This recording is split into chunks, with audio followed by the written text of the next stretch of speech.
So let me talk about the fans first. First of all, there were over 1,000 tickets turned in. And it's not just to do it. You got to go through the process to do it. It's not just here, take the tickets. We ended up giving over 200 tickets to veterans, 500 plus to teachers, over 150 to the police. And the students, we gave away 15,000. So you saw them behind our, they ran in and took the best seat they could get. And I'm just saying, for them to do that on this day in this weather with what's going on, I thank the fans who turned in tickets and the ones that came here anyway. Like, there were probably 8,000 that drove here from somewhere. It's a big deal. It's a big deal. I think they're falling in love with this team. And thank goodness we had a will to win the last 7-8 minutes. But they didn't quit. You had to take the game. They came in, they played harder, they were rougher, they executed. We didn't stay in front enough, so it wasn't 5-on-5. We tried to steal too many balls. Every time we tried to steal, they scored, and we fouled too much. And then the one thing, we shot a really high percentage, except from the foul line. How do you shoot 30% from the foul? What are you talking about? We're one of the best free throw shooting teams in the country. But that tells you they're not machines, they're not robots.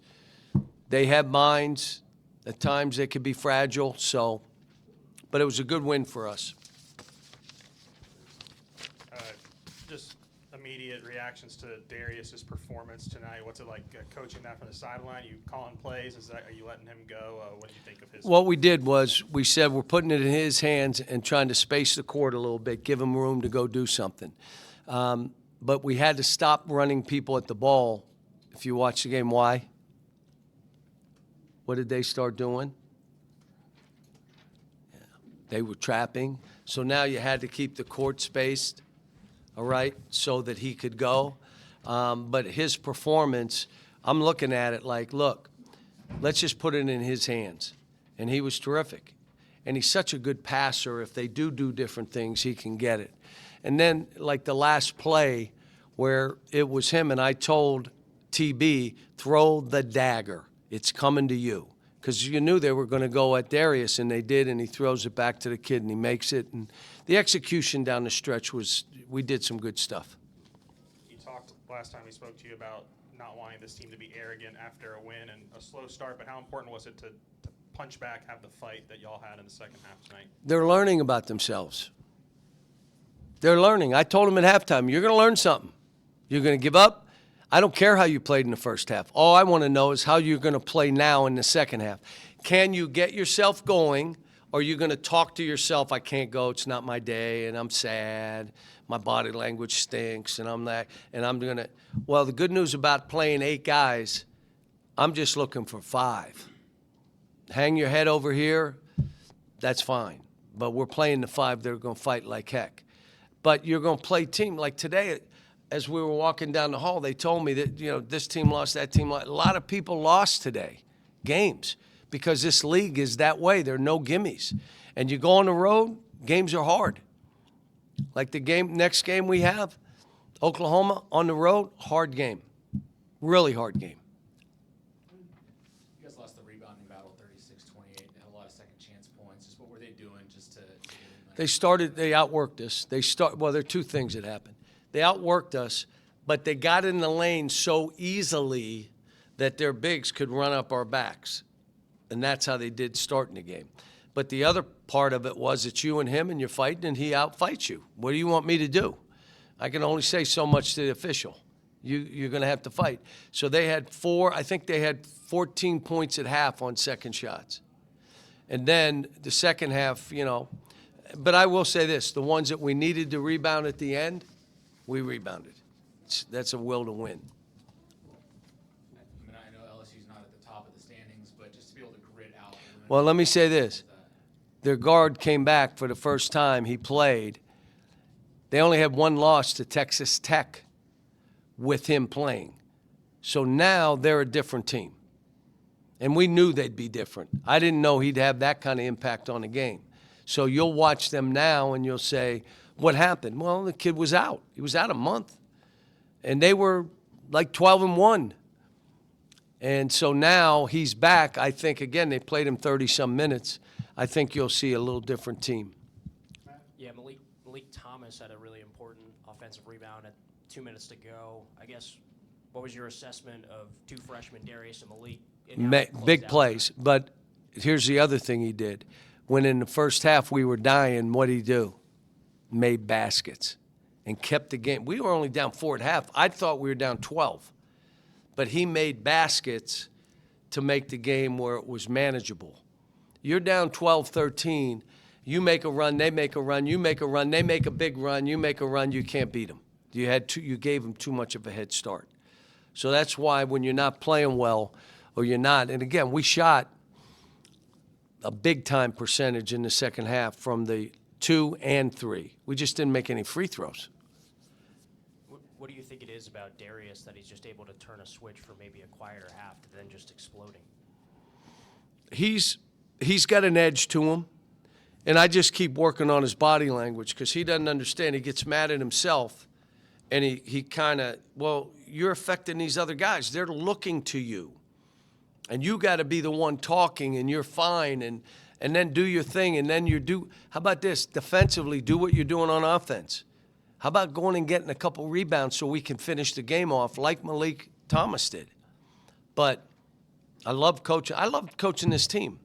I told him, I walk in every day, I'm happy because I have a talented team. I got a job to do, hold them accountable, help them cross the finish line.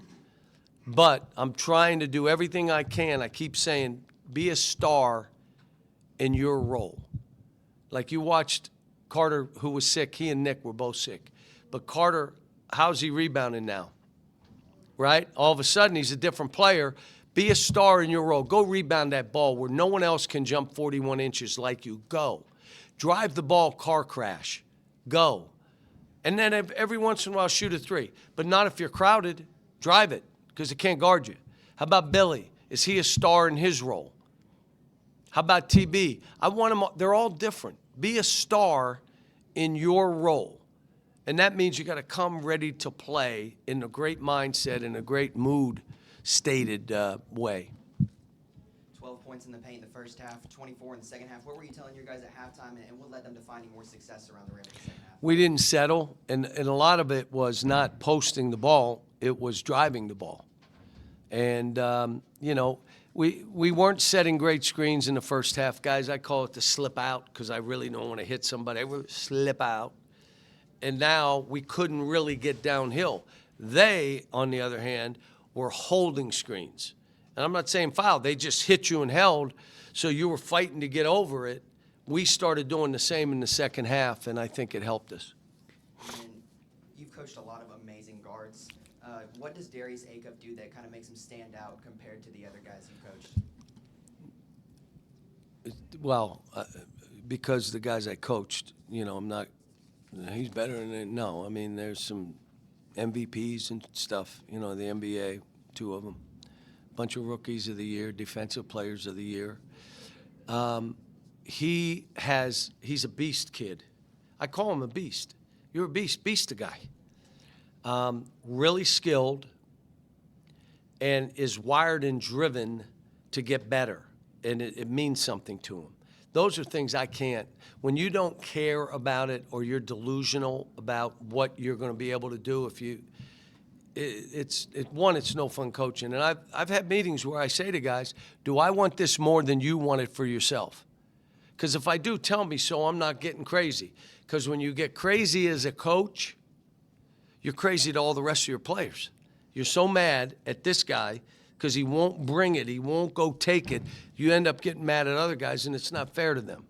So every once in a while, I have those meetings.